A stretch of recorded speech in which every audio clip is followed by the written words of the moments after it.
hepe ng pulisya sa Laguna na naghahanda lang para makibahagi sana sa aktibidad sa Crime Prevention Month ang namatay nang mabangga ng isang pampasaherong jeep. Kalaboso ang driver na umamin na matulin ang kanyang takbo. Nakatutok si Dante Perelio.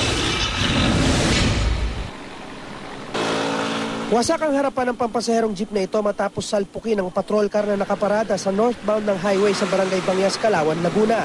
Dead on the spot ang Chief of Police ng Victoria, Laguna na si Senior Inspector Alex Marasigan. Dead on arrival naman sa Asian Hospital sa Alabang ang Chief of Police ng Calauan, Laguna na si Chief Inspector Santiago Cuntapay. Nakatayo sa gilid ng kalsada ang dalawang hepe.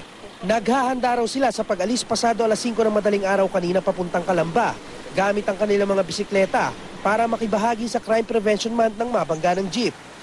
Matapos masalpok ang dalawang opisyal, sinalpok naman ng jeep ang patrol car na ilang hakbang lang ang layo mula sa police detachment. Samantala, galos at bugbog lang ang tinamo ng driver ng patrol car na si PO3 Rodel Cardel. Nakakulong na ngayon sa Calauan Municipal Station ang 53 taong gulang na driver ng jeep na si Leonilo Resurrection. Nahaharap siya sa kasong reckless imprudence resulting in homicide and physical injury. Malayo pa raw nakita na niya ang nakahintong police car.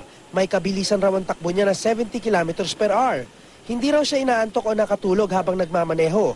Pero pagsapit raw sa tapat ng mga pulis, bigla raw kumabig sa kanan ng kanyang jeep. Talagang, hindi ko talagang sinasadya yun. Hindi ko malubos isipan paano nangyari yun eh. At alam pong mahirap tanggapin yun, nangyari yun. Hindi basta-basta matatanggap ng pamilya yun. As of this time po, wala pa po kaming masabi dun sa cause ng aksidente. Subalit nagkakandak pa kami ng deepest investigation para po talagang matukoy natin kung ano po yung cause of accident. Patuloy ang investigasyon ng pulisya kung mechanical error o human error ang sanhi ng aksidente. Dumating naman ang may bahay ni Senior Inspector Marasigan sa punerarya. Malamal namin siya. Talagang napaka-respect.